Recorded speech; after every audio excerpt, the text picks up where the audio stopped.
بسم اللہ الرحمن الرحیم۔ مفتی طارق مسعود صاحب کا ایک کلپ نظر سے گزر گیا جس میں مفتی صاحب فرماتے ہیں کہ حکومت کے گرنے کے بڑے نقصانات ہوتے ہیں اور بڑے درد دل کے ساتھ مفتی صاحب درخواست کرتے ہیں کہ حکومتیں مت گرائیں۔ اگر حکومتیں گراؤ گے تو ملک کی ایسی کی تیسی ہو جاتی ہے۔ تو مفتی صاحب پہلی بات تو یہ ہے کہ آپ کا یہ درد دل، یہ فکر، یہ کسی پارٹی کی حکومت کے لیے تو ہو سکتا ہے لیکن یہ ملک کے لیے نہیں ہے، اس لیے کہ پاکستان 14 اگست 1947 کو معرض وجود میں آیا اور اس زمانے سے لے کے 2024 تک پاکستان میں کتنی حکومتیں بنی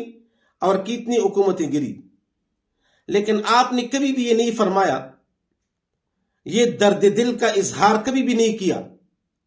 کہ حکومت مت گرائیں، حکومت کے گرنے سے ملک کی ایسی کی تیسی ہو جاتی ہے۔ لیکن جب پی ٹی آئی کی حکومت آپ کو گرنی دکھائی دی، جب وہ حکومت گرنے لگی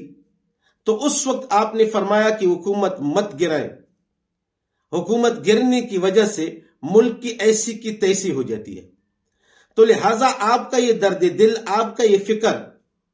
کسی پارٹی کی حکومت کے لیے تو ہو سکتا ہے لیکن ملک کے لیے نہیں ہے۔ دوسری بات مفتی صاحب، آپ کو معلوم ہونا چاہیے کہ حکومتیں پہلے گرتی نہیں ہیں، حکومتیں پہلے بنتی ہیں، اور جب ناجائز طریقے سے حکومت بن جائے تو پھر وہ حکومتیں گرتی ہیں۔ تو اگر آپ کا یہ درد دل ملک کے لیے ہوتا تو آپ کو جتنا حکومت کے گرنے کی فکر ہے اتنی ہی آپ کو حکومت بننے کی بھی فکر ہوتی، اور آپ اس وقت بھی فرماتے کہ ناجائز حکومتیں نہ بنائیں، اگر ناجائز حکومت کو بناؤ گے تو ملک کی ایسی کی تیسی ہو جاتی ہے، ملک کا بہت بڑا نقصان ہو جاتا ہے،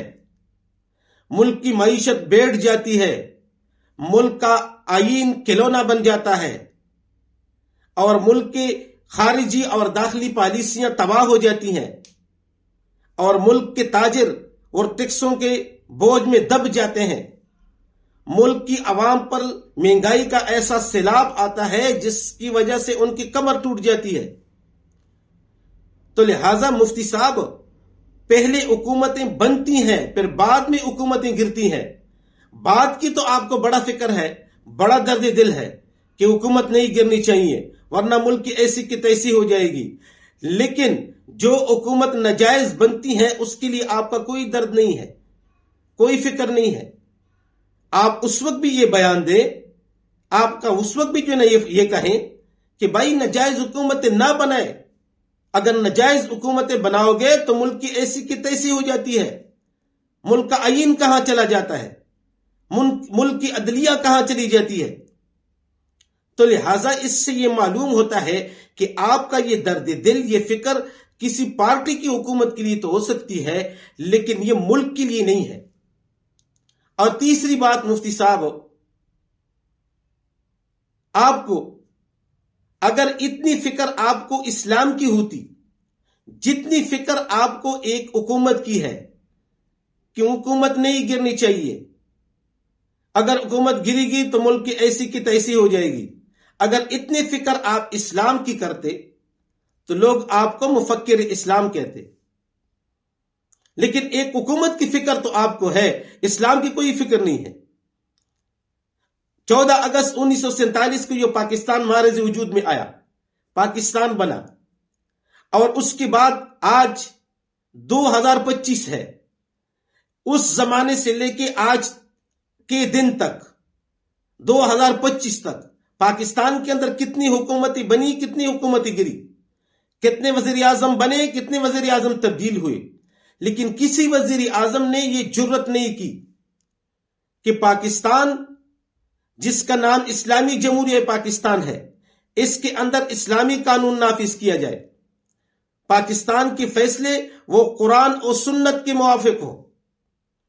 حالانکہ اتنا طویل عرصہ 1947 سے لے کے آج تک پاکستان کے اندر کتنے فیصلے ہیں جو قرآن اور سنت کے خلاف ہو رہے ہیں. تو لہٰذا آپ نے کبھی یہ فکر نہیں کی اسلام کے لیے کہ یہاں اسلام ہونا چاہیے، یہ اسلامی ملک ہے اور اس ملک کو بنایا گیا اسلام کے نام پر، یہ ملک اسلام کے نام پر حاصل کیا گیا. لیکن کسی وزیر اعظم نے یہ ہمت نہیں کی کہ اس مسمى اور تسمیے کے درمیان مطابقت پیدا کرے کہ جو ملک اسلام کے نام پر بنا ہے اس ملک کے اندر قانون بھی اسلام کا ہونا چاہیے. لیکن نہیں مفتی صاحب، آپ کو حکومت گرنے کی تو بڑی فکر ہے، حکومت نہ گرائے، حکومت نہ گرائے، حکومت گری گی تو ملک کی ایسی کی تیسی ہو جائے گی. لیکن آپ نے کبھی بھی اس طرح کلپ اسلام کے لیے نہیں کی ہے کہ پاکستان کے اندر اسلام نافذ کرو. ہر وزیر اعظم کو آپ کہتے کہ اسلام نافذ کرو. پاکستان میں اسلام کیوں نہیں نافذ ہوتا؟ کون سی چیز رکاوٹ ہے پاکستان کے اندر؟ اور چوتھی بات مفتی صاحب، معذرت کے ساتھ، اگر آپ حضرت حسین رضی اللہ تعالیٰ عنہ کے زمانے میں ہوتے تو بڑے اچھے مشورے حضرت حسین رضی اللہ تعالیٰ عنہ کو دیتے کہ حکومت مت گرائیں، حکومت گری گی تو ملک کا بیڑا غرق ہو جائے گا، اتنا نقصان ہو جائے گا ملک کا، ملک کی ایسی کی تیسی ہو جائے گی. چاہے حکومت ظلم کرے لیکن پھر بھی حکومت نہیں گرنی چاہیے. چاہے حکومت رسول اللہ صلی اللہ علیہ وآلہ وسلم کی گستاخی کرے الغیاذ باللہ، پھر بھی حکومت نہیں گرنی چاہیے. چاہے حکومت صحابہ کرام کو بزدل ڈرپوک کہے لیکن پھر بھی حکومت نہیں گرنی چاہیے. حکومت مالی غنیمت کو لوٹ مار کہے لیکن پھر بھی حکومت نہیں گرنی چاہیے. حکومت عوام پر ظلم کرے، حکومت ملک کے آئین کو کھلونا بنا دے، عدلیہ کو کھلونا بنا دے اور عوام کو غلام بنائے، عوام کے اوپر قرضوں اور ٹیکسوں کے بوجھ ڈالے، لیکن پھر بھی حکومت نہیں گرنی چاہیے. مفتی صاحب خدا کا خوف کرو. اگر قوم کی صحیح تربیت نہیں کر سکتے، ان کو سیدھی راہ پر نہیں لا سکتے، ان کے سامنے حق بیان نہیں کر سکتے، تو کم سے کم قوم کی غلط تربیت بھی نہ کرو.